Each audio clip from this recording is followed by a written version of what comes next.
자, 오늘 배울 내용은 집합입니다. 자, 집합이라는 제목을 들었으면 당연히 집합이 뭔지 알아야 되겠죠? 자, 집합이란 아주 간단하게 설명해 보면 명확한 모임.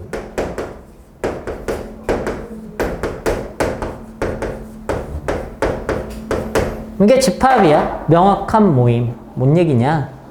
예를 들어서 3보다 작은 자연수의 모임에는 뭐가 있어? 1, 2, 3 이란 대상이 명확하지? 걔네들 모아놓은 거 당연히 집합인 거야. 명확한 모임이면 다 집합인 거야. 아름다운 사람들의 모임 집합이 아니겠죠? 영민이가 자기라고 말하는데 이상한다. 동의할 수가 없군. 그치? 이렇게 사람에 따라서 생각하는 게 다르거나 명확한 기준이 없는 경우에는 집합이 아니다라고 말하는 거야. 왜냐하면 명확하지 않으니까. 됐어? 명확한 것들을 모아놓으면 집합이라고 한다. 이게 끝이야 그냥. 되게 단순한 거고. 그럼 우리나라에서 높은 산들의 모임 집합일까? 높은의 기준이 없잖아. 근데 우리나라에서 1200m 이상인 산들의 모임은 집합일까 아닐까? 집합이지. 왜냐하면 1200m가 넘는 산을 내가 모른다고 해서 집합이 아닌 게 아니라 있긴 할 거잖아. 내가 모르는 거는 중요하지 않아. 명확하냐가 중요한 거야. 그런 애들을 모아놓을 수는 있을 거니까. 그런 개념인 거야. 안경을 쓴 사람의 모임. 집합이겠지. 안경을 썼는지 안 썼는지는 명확하잖아. 어쨌든. 지금 딱 이 순간에 안경을 쓴 사람의 모임. 이렇게 되는 거야. 그래서 그런 건 집합이다. 명확하지 않으면 집합이 아니다. 라고 생각하면 편리합니다. 됐죠? 자, 두 번째 용어 정리할 것에는 원소라는 개념이 있어요. 원소라는 개념은 집합을 구성하는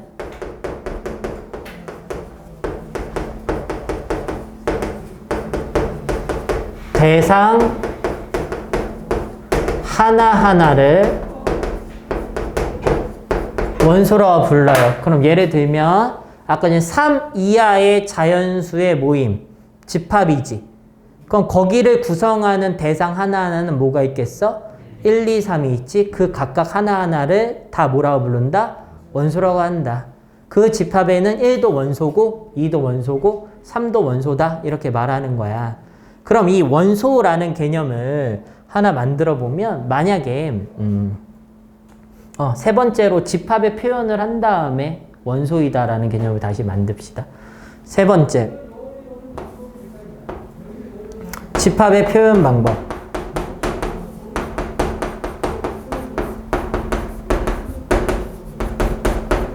집합의 표현 방법에는 큼지막하게 세 가지가 있어요. 첫 번째는 원소 나열법이에요. 원소 나열법은 원소를 나열하여 집합을 표현하는 방법을 원소 나열법이라고 해. 그럼 예를 들어서 이런 A라는 집합은 일반적으로 대문자 기호로 지칭합니다. 반드시는 아니에요. 근데 일반적으로 대문자 기호로 지칭하고 A라는 집합이 만약에 있는데 이런 애로 이루어져 있다고 해볼게. 1이라는 애와 2라는 애와 4라는 애로 이루어져 있어. 내가 이렇게 썼는데 이 기호 중에 요 기호 보이죠? 요거?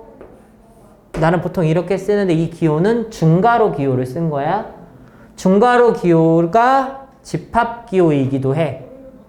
근데 집합에서 이 중괄호 기호의 의미는 비순서쌍이라는 의미도 담고 있어. 비순서쌍이라는 것은 니네 순서쌍 배우지? 니네 1,2라는 좌표를 나타내는 1,2 이걸 순서쌍이라고 부르잖아. 그럼 1,2와 2,1은 같니? 같지 않지. 얘는 왜 같지 않은 거야? 순서에 관련이 있어서야.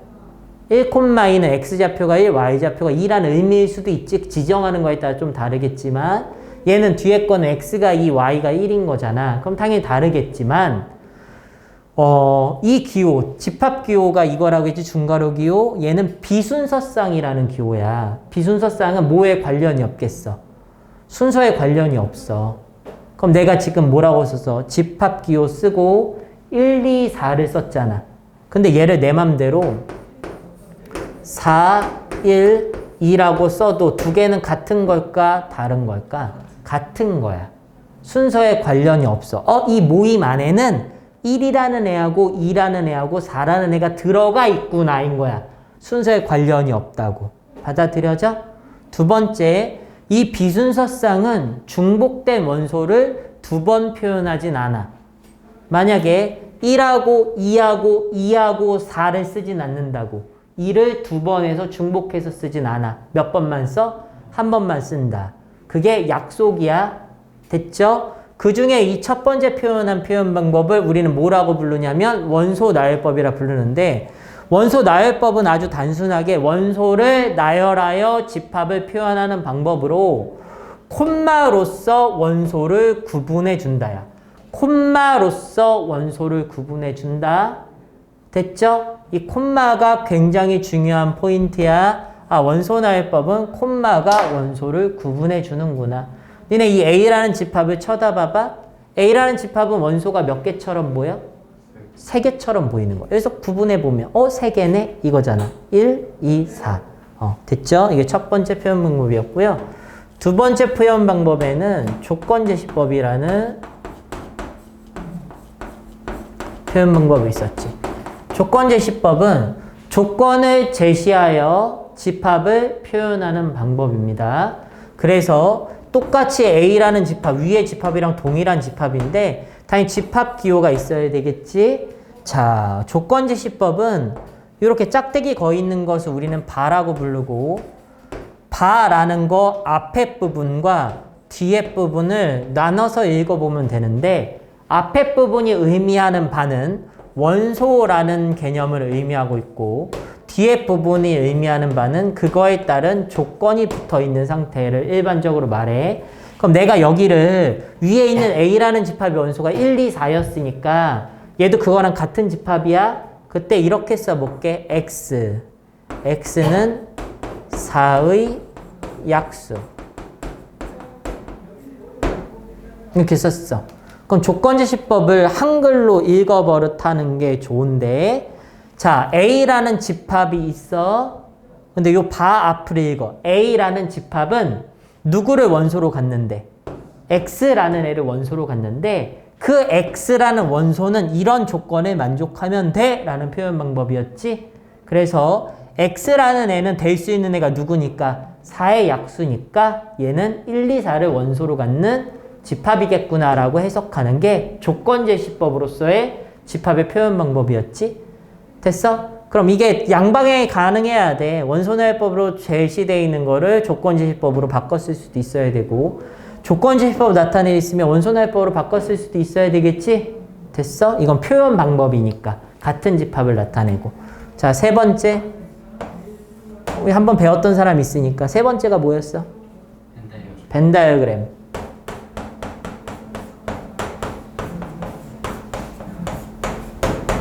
벤 다이어그램은 주머니를 만들어서 표현하는 방법이죠. 똑같이 A라는 집합이 이렇게 있으면 A라는 주머니 이렇게 만드는 거야.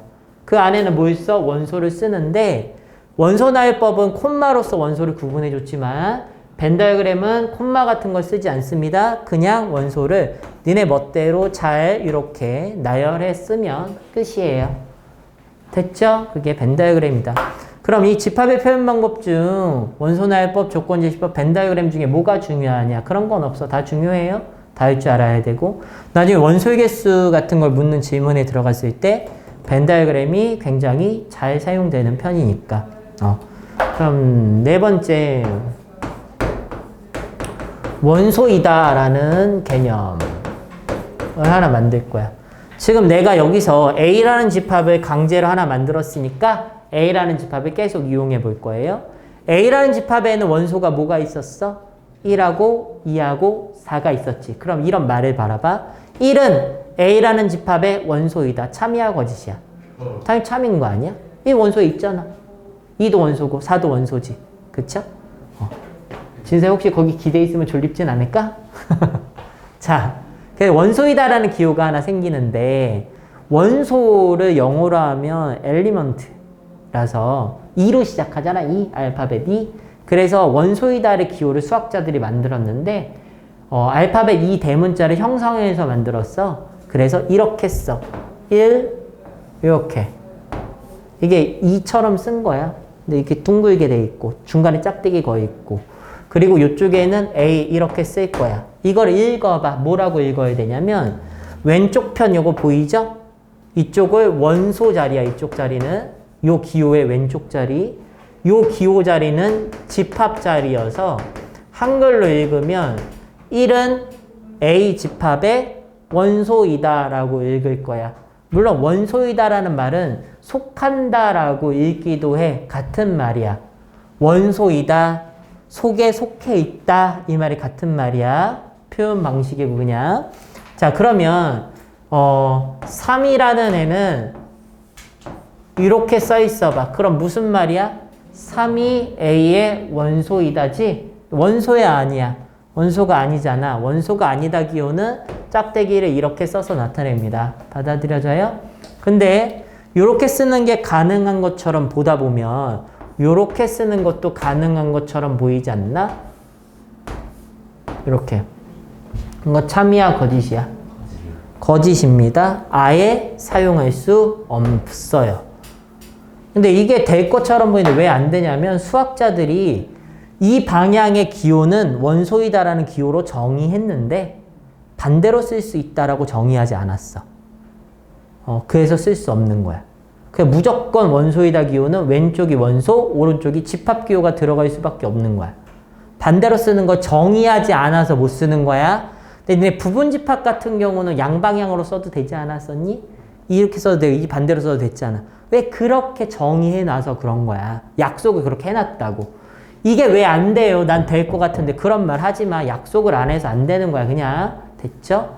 수학은 약속을 따라다니는 거니까. 집합이 왜 명확한 모임인 거야? 그렇게 약속해놨으니까 그런 건데 왜 집합이 명확한 모임이라고 묻는 것은 의미가 없잖아. 정의를 바꿀 수 없는 거고 이미 약속돼 있는 거니까. 그래서 지금 배운 요 내용들은 뭐 하는 거야? 약속을 그냥 익혀 나가야 약속을 내가 다르게 설명할 수는 없어. 좀 더 뭐 웃기라고 뭐 다른 얘기를 해봤자 이거는 그냥 딱 요게 전부인데 그걸 다르게 기억할 필요 없어. 딱 그대로 기억하는 거야. 근데 요거를 되도록이면 좀 간단하게 좀 설명해 보도록 합시다. 원래는 아니야. 아니요. 너희는 음의 약수라는 개념을 배운 적이 없어. 없지. 그래서 약수이다는 양의 약수만 말해. 근데 니네 교육과정 바로 전에는 중학교 때는 약수이다 개념이 양의 약수만 말했었어. 근데 고등학교 때 약수를 다시 배우면서 양의 약수, 음의 약수 원래 이런 거 다 배웠었거든. 그거 다 사라졌어. 그래서 약수이다는 그냥 양의 약수이다야. 예전에는 그걸 구분해 줬어야 됐어. 그러니까 뭐 사의 약수면 마이도 되고 마이도 되고 마사도 돼. 양의 약수와 음의 약수를 통틀어서 약수라고 하자라고 약속을 해버렸거든 그때는. 근데 교육과정이 바뀌면서 굳이 양의 약수라는 표현을 쓰지 않아. 그냥 약수다 그러면 다 양의 약수야. 그러니까 만약에 옛날에 뭐 다른 사람 때 배울 때 그런 표현을 들었다면 그게 잘못됐다가 아니고 예전엔 그랬었어. 근데 이제는 양의 약수, 음의 약수의 구분이 없어졌다고 생각하면 안 배웠으니까 사용하지 않는다고 생각하면 돼. 나중에 대학 가서 수학을 전공하면 정수론 뭐 이런 거 배우지 않을까? 그때 심심하면 한번 잘 해봐. 책에 뭐가 돼 있어? 책에는 양의 약수라는 그러니까 이게 이 책이 조금씩 개정을 하긴 하지만 위치만 바꿀 뿐 열심히 문제를 제대로 만들지는 않은 격도 많아. 그래서 그냥 무시하면 돼. 그냥 내 설명만 들으면 돼. 물론 더 디테일하게 표현하면 양의 약수라고 해야 돼. 너네 음의 약수 배운 적 있어? 배운 적 없잖아. 근데 굳이 양의 약수라고 표현해야 될까? 음의 약수가 뭔지도 모르는데? 그런 거야. 그러니까 옛날에는 그걸 배웠으니까 그런 표현을 했어야 됐다고. 자, 원소이다 이건 받아들여지죠? 근데 이거를 읽어. 기호를 읽어. 그냥 이렇게 읽으면 돼. 1은 A라는 집합의 원소이다. 1은 A라는 집합에 속한다라고 읽어버릇하는데 나는 속한다라고 사실 읽지는 않아. 원소이다라고만 읽을 거야. 뭐 그 이유는 나중에 차차. 이게 원소 집합을 표현하는 방법이다. 이 정도 내용이었고요. 오케이. 자, 5번 집합의 분류.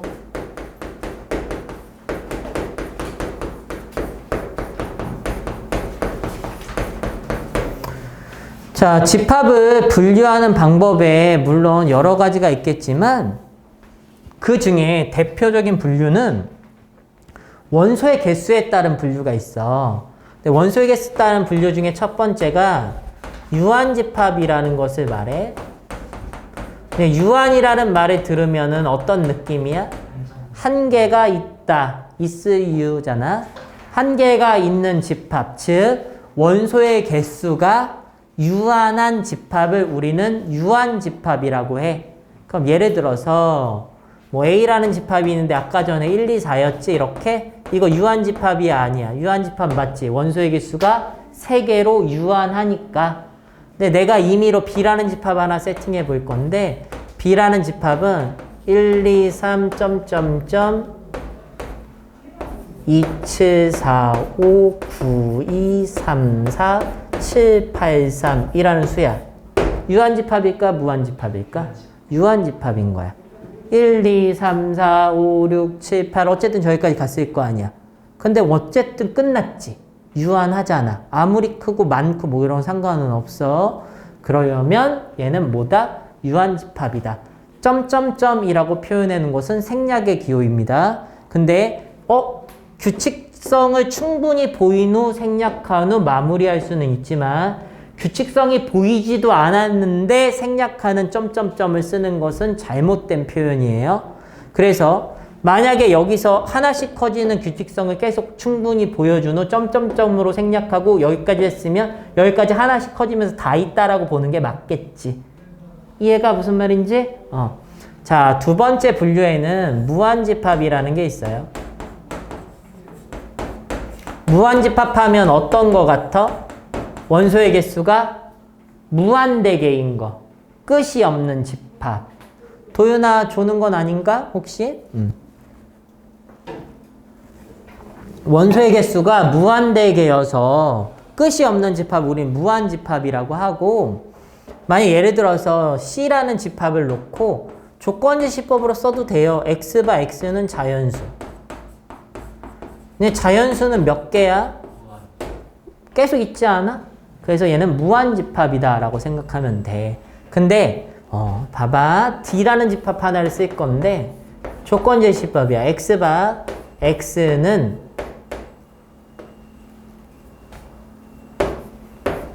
1보다 크고 2보다 작은 실수. 얘는 유한집합일까? 무한집합일까?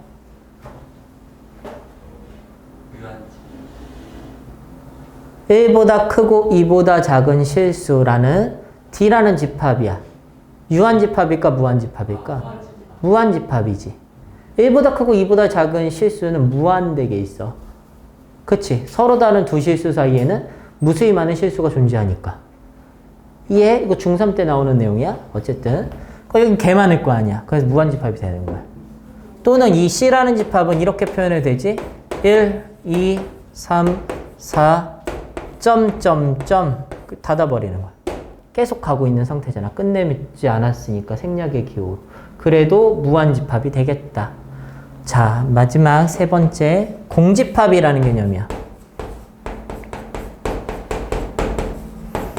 공집합은 비어있는 집합이야. 비어있는 집합. 즉 원소의 개수가 0개인 집합을 우리는 공집합이라고 불러. 그럼 예를 들면 0 미만의 자연수의 집합이 있어. 0 미만의 자연수의 집합. 0 미만의 자연수는 누가 있니? 없지. 집합이야 걔는? 집합이지. 왜? 명확해. 없는 게 명확하잖아. 이해해? 그래서 걔를 우린 뭐라고 부르고? 공집합이라고 부르고. 잘 봐. 공집합은 특이한 집합이기 때문에 기호가 따로 있어. 동그랑땡. 이 기호가 공집합의 기호야. 됐죠? 그러니까 이 공집합의 기호는 이런 거 같은 거야. A 집합이 있어. 그건 얘잖아, 걔가. 근데 얘는 그냥 집합 자체를 의미해. 공집합이라고 읽고 얘는 원소가 없는 집합이야. 그러면 이 공집합을 원소나열법으로 표현해 볼게. 어떻게 써야 될까? 집합 표시를 하고 아무것도 안 쓰면 돼. 집합인데 원소나열, 여기에다 원소를 콤마로 구분해 가면서 쭉 써야 되잖아. 아무것도 안 써 있으면 얘는 무슨 집합? 공집합을 원소나열법으로 표현한 거야. 이해가? 근데 잘 봐. 집합 표시가 돼 있고 이렇게 돼 있어. 그럼 얘는 원소의 개수가 0개야? 1개지. 공집합을 원소로 갖는 집합이야. 됐어? 집합 표시 안에 공집합이 들어있으니까 얘가 원소인 거라고 읽기만 하면 돼. 그래서 집합 안에는 저기 숫자 뭐 이런 것만 들어가는 게 아니라 뭐든 들어갈 수가 있어서 뭐라도 들어가 있으면 콤마를 기준으로 원소를 구분해서 걔를 원소이다라고 읽기만 하면 되는 거야. 됐죠? 근데 다시 공집합은 원소의 개수가 0개지. 원소의 개수가 0개면 걔는 유한집합 아니야? 왜? 원소가 0개인 것도 유한한 거니까. 즉 공집합도 어디 안에 포함되어 있을까? 유한집합 안에 포함되어 있어. 받아들여지죠? 그것도? 그런 거다. 거기까지 설명을 했고요. 그럼 여기에서 집합의 원소의 개수에 따른 구분을 해봤는데 요런 기호가 하나 있어. n은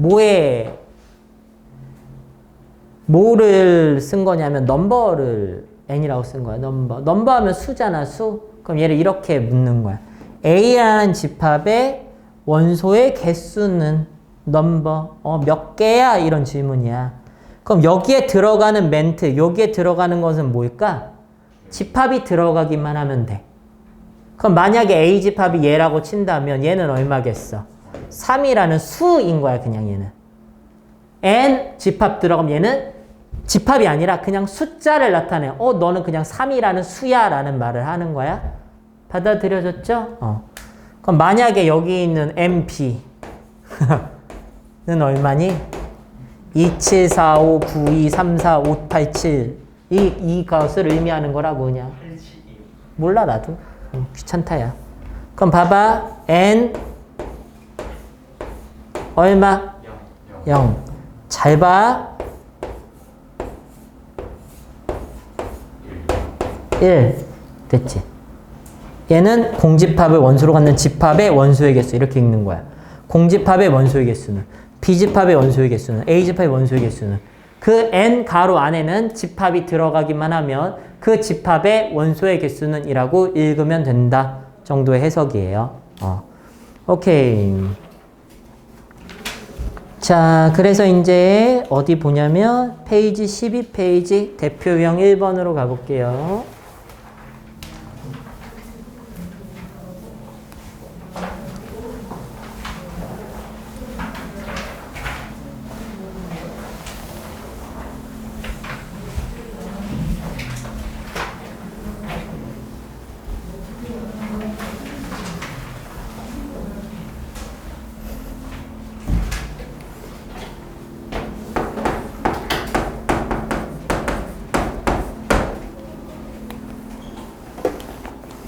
자, S라는 집합이 있대요.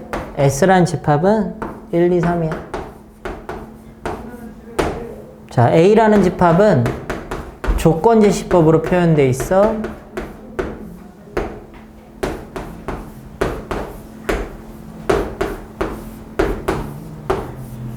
자, 이렇게 표현되어 있어.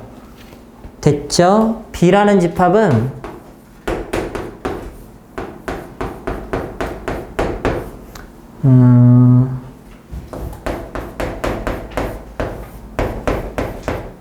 이렇게 되어 있어. 그때 A집합과 B집합의 원소의 개수를 각각 스몰 a, 스몰 b라고 할 때 A랑 B를 더하래. 그 얘기는 결국에 NA 더하기 NB를 묻는 거와 마찬가지인 거 아니니? A집합의 원소의 개수와 B집합의 원소의 개수를 더하라고 했으니까.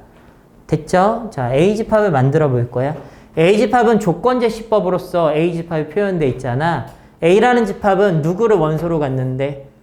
X, Y라는 순서쌍 자체를 원소로 갖는데 그 바 이후 그 X라는 애는 S라는 집합의 원소여야 되고 Y라는 애도 S라는 집합의 원소여야 하는 거야. 그러면 이 X가 될 수 있는 애는 누구인 거야? 1, 2, 3이 될 수 있는 거 아니야? Y라는 애도 누가 될 수 있어? 1, 2, 3이 될 수 있지? 이해 가니? 그럼 A라는 집합을 원소나열법으로 표현해 볼까? 어떻게 표현할 수 있어, 그러면? X가 1, Y가 1인 경우도 있겠지? 그래서 1,1이라는 애도 원소로 갖고 1,2도 원소로 갖겠지? 쭉 나열해 쓰는 거야. 겹치는 건 두 번 써, 두 번 쓰지 않아, 두 번 쓰지 않아. 그래서 1,3 이렇게 쭉 쓰는 거지. 그 다음에 2,1도 써야 되고 2,2도 써야 되고 2,3도 써야 되고 3,1, 3,2, 3,3까지 쓰면 모든 원소를 다 원소나열법으로 A라는 집합을 표현한 거다. A집합의 원소의 개수는 총 몇 개겠어? 9개겠지, 9개? 9개. 이거는 9야. 자, MB 봐볼게, B. B라는 집합은 X랑 Y랑 더해야 되는데 그 X와 Y는 A라는 집합의 순서쌍에 있는 X와 Y를 더하라는 거야. 그럼 요거 봐봐. 1, 2도 있지, 원소로. 그럼 몇이 들어오겠어? 더하면 2, 3, 4. 근데 얘 더하면 얼마야? 3. 이미 3이 있잖아. 비순서쌍이기 때문에 겹치는 거는 두 번 쓰지 않는다고.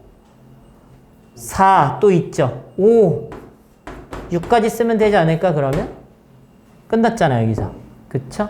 겹치는 거 두 번 쓰지 않는다. 됐죠? 그렇기 때문에 원소의 개수가 몇 개 되는 거야? 5개. 2개 더해서 14라는 답을 얻게 된 것 뿐이에요. 네. 자, 뒷장 볼게요. 자, 14페이지.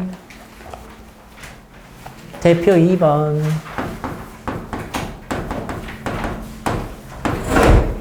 다음 중 옳은 것을 고르면 1번. N 동그랑땡은 0이다. 2번.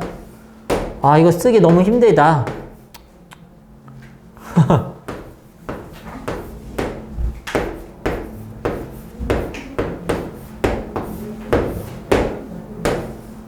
그래도 쓴 다음에 해주는 게 편하겠지?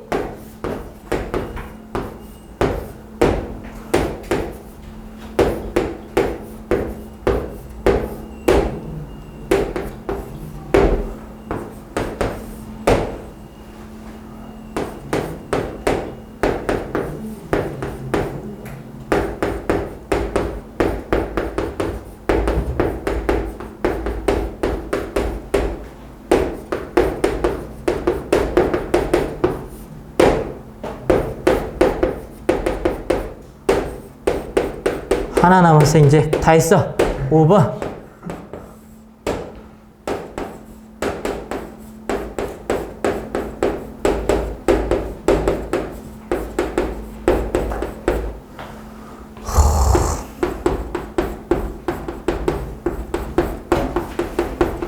아, 팔 아프다, 씨.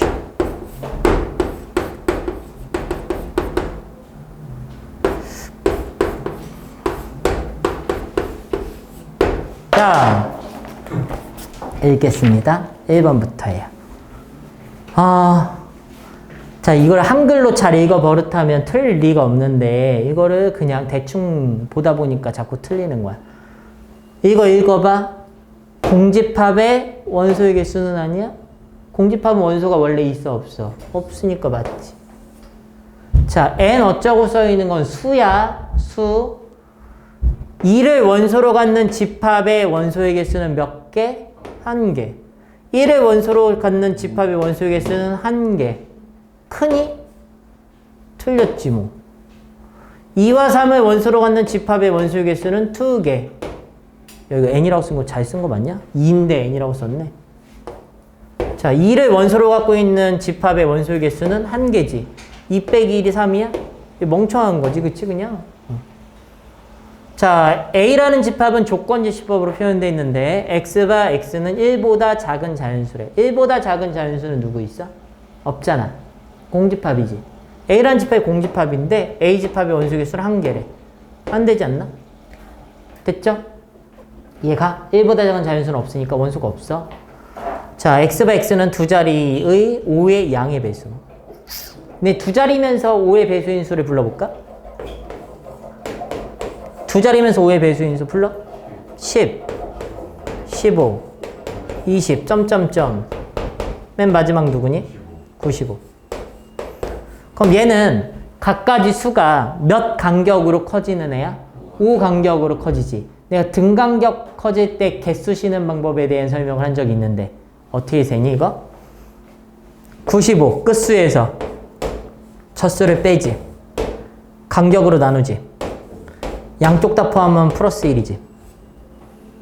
이거 뭔 말인지 알아들어? 그래서 개수 쉬어보면 얘가 85잖아. 약분되면 17이지. 17 더하기 1, 18 맞다. 그래서 얘는 참이 되는 거야. 근데 지금 이렇게 하는 거가 이해가 안 가는 사람은 얘를 그냥 5 곱하기 2라고 봐도 되지 않아? 이 5 곱하기 2 맞아? 얘는 5 곱하기 3이지. 점점점 얘는 5 곱하기 얼마야? 17인 거잖아. 맞죠? 19. 됐어? 그럼 결국에 이 개수를 실 때 2, 3, 4, 19까지 있는 거잖아. 2에서 19까지는 개수 어떻게 실 거야? 19에서 2 뺀 다음에 1 더하지? 그래서 18개다라고 쉬어도 상관은 없어. 근데 기계적으로 뺀 다음에 간격으로 나누고 양쪽 다 포함하면 플러스 1. 한쪽만 포함하면 그냥 뺀 거 간격으로 나눠. 이해해? 양쪽 다 포함하지 않으면 뺀 다음에 간격으로 나누고 1 빼면 되는 거야. 그게 항상 성립한다까지가 해석인 거예요. 됐죠? 자, 잠깐 끊었다가 부분집합 갈 거예요.